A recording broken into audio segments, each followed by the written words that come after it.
এই কেসটা আমি লড়তে পারবো না ম্যাডাম, মুখের উপর বলে দিল ধানু। হ্যাঁ বন্ধুরা, এমনটাই দেখা যাবে।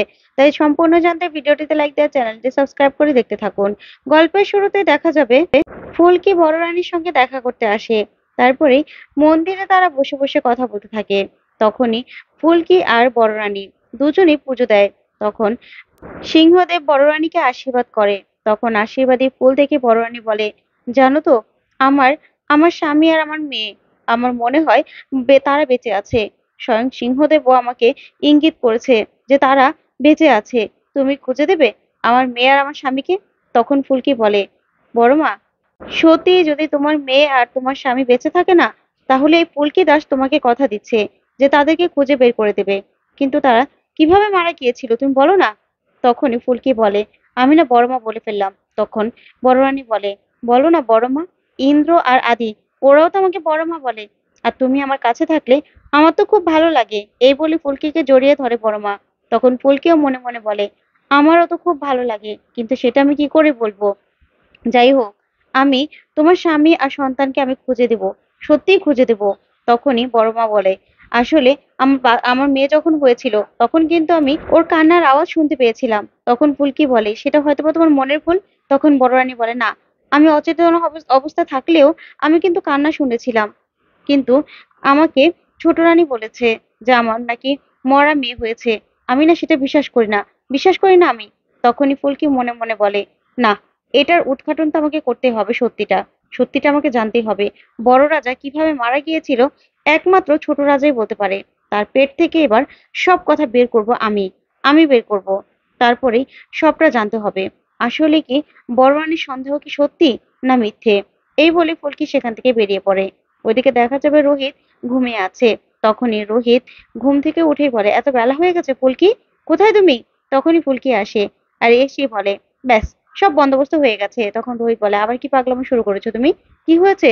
তখন ফুলকি বলে, স্যার, আসলে বড় মা না আমাকে বলেছে তার স্বামী আর মেয়েকে খুঁজে বের করতে। তখন রোহিত বলে, বড় মা, বড় মা হয়ে গেল এখন বড় রানী। তখন ফুলকি বলে, হ্যাঁ, আমাকে বড় মাই বলতে বলেছে। তখন রোহিত বলে, ভালো, কিন্তু ওনার স্বামী আর সন্তান তো মারা গেছে। তখন ফুলকি বলে, হ্যাঁ, সেটা ছোট রানী বলেছে, কিন্তু তার বিশ্বাস যে তার স্বামী সন্তান বেঁচে আছে। তাই আমাদের কিন্তু একবার চেষ্টা করতে হবে। এখন ছোট রানী বাড়িতে নাই, তাই ছোট রাজার পেট থেকে সত্যি কথাটা বের করতে হবে যে বড় রাজা কিভাবে মারা গিয়েছিল। তখন রোহিত বলে, কিন্তু ফুলকি, আমরা বের করবোই বা কি করে, আমাদের কাছে কেনই বা বলবে। তখনই ফুলকি ছদ্মবেশ নেওয়ার সে জামা কাপড়গুলো বের করে আর বলে, এই তো, আমরা রাজা রানী সাজবো অন্য স্টেটের, তাহলেই তো হবে। এবার এবার শুরু হবে সত্যি উদ্ঘাটনের পালা। স্যার, আপনি আমার পাশে আছেন তো। তখন রোহিত বলে, তোমার পাশে না থেকে উপায় আছে ফুলকি, তাহলে তুমি কি আমাকে ছাড়বে। আছি তো, বেশ, এবার সত্য উদ্ঘাটন করা হোক। এই বলেই রোহিত আর ফুলকি অন্য স্টেটের রাজা রানী সেজে নেয়। ওইদিকে দেখা যাবে ছোট রাজা বসে বসে গান শুনছিল আর মদ খাচ্ছিল। তখনই একজন গার্ড এসে বলে, রাজা সাহেব, এখানে ছোট রানীর সঙ্গে নাকি অ্যাপয়েন্টমেন্ট ছিল অন্য স্টেটের রাজা রানীর, তারা দেখা করতে এসেছিল, এখন আপনার সঙ্গে দেখা করতে চায়। তখন ছোট রাজা বলে, কি বলছো, আশালতার সঙ্গে অ্যাপয়েন্টমেন্ট ছিল, কই আশালতা তো কিছু বললো না। ঠিক আছে, ওনাদেরকে আসতে বলো। তারপরে রোহিত আর ফুলকি সেখানে চলে আসে। তখন রোহিত মনে মনে ভাবে, শুধু ধরা না পড়লে হয়। তখন ফুলকিকে বলে, ফুলকি, ধরা পড়লে কিন্তু সব শেষ হয়ে যাবে। তখন ফুলকি বলে, স্যার চুপ করুন। তারপরে ছোট রাজা আসলেই রোহিত বলে, আমাদের সঙ্গে ছোট রানীর অ্যাপয়েন্টমেন্ট ছিল। তখনই ছোট রাজা বলে, কই, ছোট রানী তো কিছু বলেনি। ঠিক আছে, আপনারা এসেছেন, খুব ভালো লাগছে। তখনই রোহিত একটা ফলের জুসের বোতল দেয় ওনাকে আর বলে, এটা আপনার জন্য স্পেশালি। তখন তো ছোট রাজা খুব খুশি হয়ে যায়। তারপর রোহিত বলে, আচ্ছা, আপনার সঙ্গে আমরা রানীমা যখন নেই, তাহলে আপনার সঙ্গে কথাবার্তা বলা হোক, আড্ডা দেওয়া যাক। তাহলে আমি আর আপনিও এই শরবত খাওয়ার আসর জমিয়ে দেই। তখন ছোট রাজা বলে, ঠিক আছে ঠিক আছে, তাহলে আপনি যে বোতল এনেছেন সেখান থেকে খাওয়া যাক। তখন রোহিত বলে, হ্যাঁ হ্যাঁ। তারপরে ওরা অনেক আড্ডা দিতে থাকে। তখনই ফুলকি মনে মনে ভাবে, যাক, আসর জমে গেছে। এবারই এবারই কথায় কথায় বড় রাজার কথাটা উঠাতে হবে। কিভাবে সে মারা গিয়েছিল সেটা আমাকে জানতেই হবে। তখনই কথায় কথায় রোহিত বলে, আচ্ছা, এখানে আপনার কে কে থাকে, কে কে আছে এই মহলে। তখনই ছোট রাজা বলে, এই মহলে আসলে আমার বড় বৌদি বৌদি আছে, সে অন্য মহলে আছে। আর ছেলে বিয়ে করিয়েছে তো, বৌরানীও অন্য মহলে আছে। তখনই ফুলকি বলে, তাহলে আপনার বড় ভাইও তো আছে। তখন রোহিত বলে, হ্যাঁ হ্যাঁ, আপনার বড় বড় ভাইকে ডাকুন না। তখনই ছোট রাজা বলে, আমার বড় ভাই নেই, এই দুনিয়াতে আর নেই। তখন ফুলকি বলে, কিভাবে মারা গেল, দুঃখের ব্যাপার। তখনই ছোট রাজা বলে, অ্যাক্সিডেন্ট হয়েছিল, অনেক বড় একটা লরি ধাক্কা দিয়েছিল, তার সঙ্গে একটা প্রহরীও ছিল, সেও মারা গিয়েছিল। তারপরে আমার বড় ভাইয়ের বডিটার পাওয়া যায়নি। তখন ফুলকি বলে, তারপরে পাওয়া গিয়েছিল? তখন ছোট রাজা বলে, হ্যাঁ পাওয়া গিয়েছিল, কিন্তু বৌদি আর দেখতে পারেনি, আর আমিও দেখার অবস্থায় ছিলাম না, বডিটা পুরো নষ্ট হয়ে গেছিল। আশালতা, মানে আমার স্ত্রী, সেই সবকিছু করেছিল। তখন ফুলকি মনে মনে ভাবে, ব্যাস, কিন্তু এত আগের অ্যাক্সিডেন্ট, জানবো কি করে? কিন্তু বডিটা পাওয়া যায়নি। পরে বডিটা এনেছিল, কিন্তু দেখার মতো অবস্থা ছিল না। ছোট রানী সবকিছু করেছে। আমার মনে হচ্ছে এসবের মধ্যে কোনো গন্ডগোল আছে। আমাদের একবার সাগুপ্তা ম্যাডামের সাহায্য নিতে হবে। বাড়ি গিয়ে সাগুপ্তা ম্যাডামকে একবার ফোন করতে হবে। তখন এই কথাগুলো বলতে থাকে ফুলকি। তারপরে দেখা যাবে থানার মধ্যে সাগুপ্তা ম্যাডাম আর সম্পূর্ণা ম্যাডাম কথা বলছে। তখনই সাগুপ্তা ম্যাডাম সম্পূর্ণাকে বলে, সম্পূর্ণা ম্যাডাম, আপনি যান, জঙ্গলের থানায় যান। সেখানে আমাদের সেকেন্ড অফিসার ছোট রাজকুমারকে গ্রেফতার করেছে। সে মদ খেয়ে ড্রিঙ্কস করে ড্রাইভিং করেছে, একজনকে ধাক্কা মেরে অ্যাক্সিডেন্ট করে দিয়েছে। তখনই সম্পূর্ণা ম্যাডাম বলে, কি বলছেন ম্যাডাম? এটা তো মিডিয়া লোকজন সব রকম নিউজ হওয়ার কথা। তখনই সাগুপ্তা ম্যাডাম বলে, হ্যাঁ, কিন্তু ছোট রানীর সেক্রেটারি, সে এসে বলছে যে এই কেসটা যেন নোট করা না হয়, কিন্তু সেটা আমরা কিছুতে করতে দিতে পারি না। ঠিক আছে, এই কেসটা যেন নোট করা হয়, আপনি সেটা দেখবেন।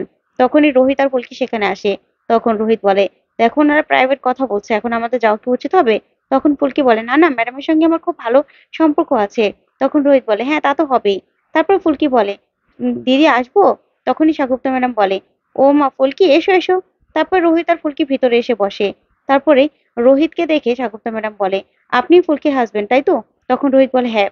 তারপরে স্বাগতা ম্যাডাম বলে, আর বলবেন না, ওইদিকে জঙ্গলের ওদিকে ওই যে ছোট কুমার, স্টেটের ছোট কুমার অ্যাক্সিডেন্ট করেছে। সে মদ খেয়ে ড্রাইভিং করতে গিয়ে একজনকে একদম অ্যাক্সিডেন্ট করে ফেলেছে। তার জন্য তাকে থানায় নেওয়া হয়েছে। কিন্তু বড় ছোট রানীর সেক্রেটারি সে কেসটা নিতে বারণ করছে। তার জন্য একটু টেনশনে আছি। তখন ফুলকি বলে, ছোট কুমার মানে ইন্দ্রদা? তখনই স্বাগতা ম্যাডাম বলে, তুমি চিনো ফুলকি?